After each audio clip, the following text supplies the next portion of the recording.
Hey there, Dr. Mark here, and today I'm going to be showing you how to get the best results for your nutrition clients and how to set them up for success long after you're done working with them. Tracking what you eat is one of the smartest things you can do with your own nutrition. But just like anything else, it's a tool, and a tool that can be used to control for the variables that allow you to lose weight or gain muscle, but also help you to perform as an athlete and achieve specific goals in different phases of life. But just like any other tool, there is always a time and a place. And although as a nutrition coach, many of my clients will track their nutrition, it's not meant to be forever. Although there is no shame in revisiting it down the road. Today I'm going to talk about the concept of nutrition tracking, why you should use it as a coach, but also why it doesn't need to last forever. But here's the deal. If you ask me, Dr. Mark, you have 12 weeks to get someone in the best shape of their life, what do? Best believe we're tracking. It gives everyone the best chance of success. But even still, there is some hesitation from coaches to get their clients to track. This is usually because even if the coach knows this is the best thing for the client has said something along the lines of, do I really need to track? This type of question usually stems from two main places. And it actually misleads a lot of nutrition coaches because they've been led to believe that they should cater the coaching process to the individual client. So if a client says they don't want to track and they don't have any pre-existing issues with tracking, they don't. Even if it's what's best for both parties, for the success and education of the client and the results in the business of the coach. Why does this happen? It's all because of misunderstanding around nutrition. First off, we've been led to believe that eating healthy is something that you do or don't. But this isn't how nutrition works, especially when it comes to weight loss or eating for performance. It's actually a lot more about how much we eat, and we'd be doing ourselves a huge disservice if we didn't get closer to the numbers. Next, many clients see tracking as a lot of work or something that they're not good at.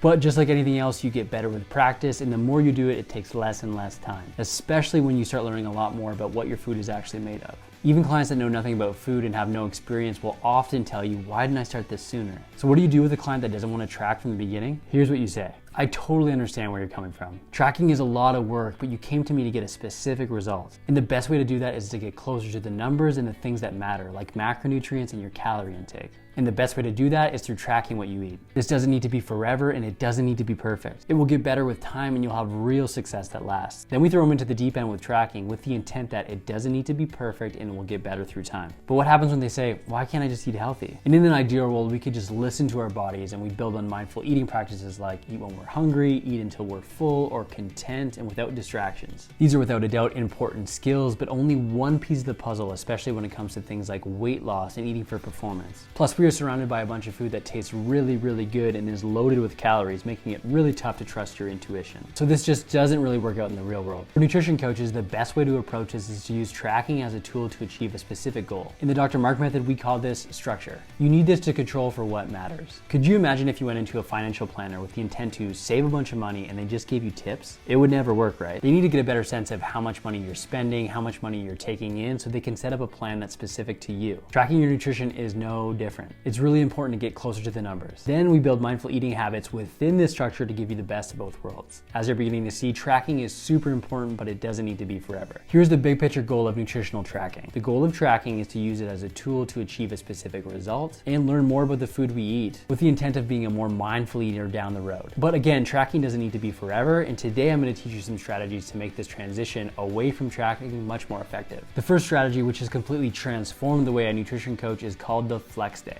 Even if tracking works really, really well, there's always going to be a time and a place. There are going to be situations where you shouldn't track, because food isn't just about fuel or results, it's cultural and fun and should be enjoyed. One of my favorite strategies to work in more flexibility while not throwing in the towel on the day or a weekend is called the flex day. A flex day is a partial tracking day where you eat to reduce numbers to around 3 or 4 p.m. This is done to around 60% of your calorie target, eating more protein than you normally would. What this does is help create a calorie buffer, so you can take the night off and not have to worry about numbers or anything like that at all. This is perfect for situations like a catered meal or a wedding. Eat what everyone else is eating, maybe have a few drinks, but there's a few things that make this a bit easier to manage. So even though you're not tracking, we can still work in some of these mindful eating habits, like prioritizing protein, eating till mostly full, but not excluding anything. You do this to take the evening off, not worry about the numbers at all, and then get right back on track the next day. A flex day is the most commonly used for the evening meal, but you could use it for brunch or breakfast or lunch, just working the calorie target around that period. I love this approach much better than cheat days, and let me tell you why.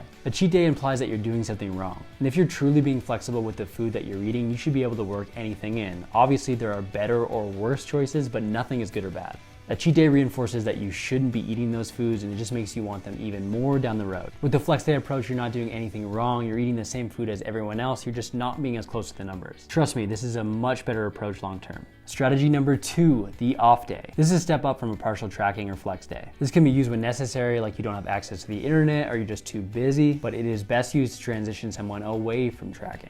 While relying on similar mindful eating habits like we just discussed, now you take the entire day off from tracking. My favorite exercise to work on this is like this. If your food tracking app crashed for a day, what would you do? How would you eat? Probably not all that different than normal. You'd balance your plate, make sure you're getting enough protein, prioritize fruits and vegetables, but you just wouldn't be so close to the number or trying to hit daily targets. This is a good way to start practicing removing control, so you don't have to be so reliant on the objective aspects of tracking. Start working in off days way before you're ready to stop tracking entirely. This means as you get closer to reaching that specific goal we talked about earlier. This is a great exit strategy and practice for how you should approach eating down the road when you're not trying to be so strict. And the last strategy is the diet break. What do you think about when you hear this from a client? I'm planning an all-inclusive trip next month and I don't see myself tracking. And that's okay, it's vacation after all. It's supposed to be different than normal life. If you've been dieting for an extended period of time, say 10 to 12 plus weeks, it can be smart and effective to break your dieting up into chunks. The best way to approach this is to work in a diet break. In an ideal world, your client would be eating closer to maintenance levels, which means they're not gaining weight or losing weight for anywhere between 1 to 2 weeks. But when the situation arises, like you have a vacation or you just really need a break, diet breaks can be really helpful. You can take an extended tracking break that'll allow you to resume tracking in a more structured way down the road.